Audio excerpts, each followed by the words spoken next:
Hello everyone, welcome back to another video of CorMemory, and on today's video we are going to be making a toggled manipulation camera. So we're going to have a GUI where you can turn off and on a camera that will appear.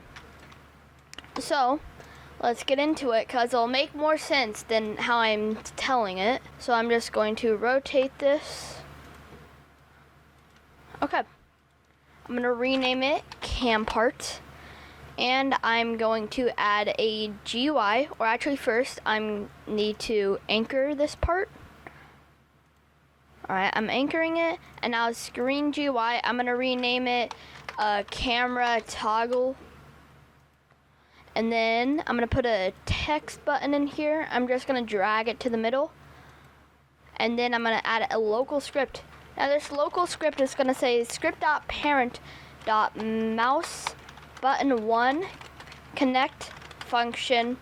So whenever this button is clicked on, then you will be able to, it will be able to run in between this line. So I'm just going to zoom in.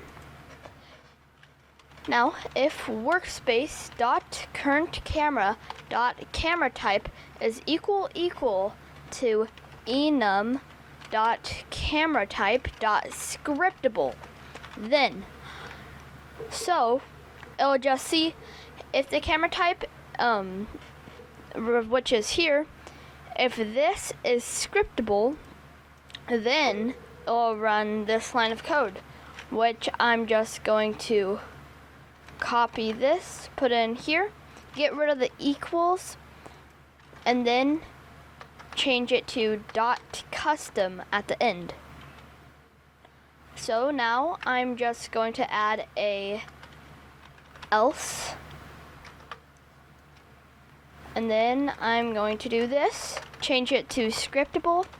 So it's going to, so this is how it works pretty much. If you click the button, it runs this, and in this code, if it is scriptable, then it will change to custom, but if it is not scriptable, if it's custom, then it will go to scriptable, and we need to make it so that the camera dot cframe or workspace dot current camera dot cframe will equal to the workspace dot cam part dot cframe. So there, and then we can click on play.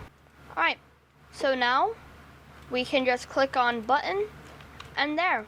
Well, it's facing the wrong way, so I'm just going to rotate it a bit. Alright, and then we click on it, and now it's there, and then we click on it again, and now I can move around. Now that's all, and I'll see you guys later. Bye.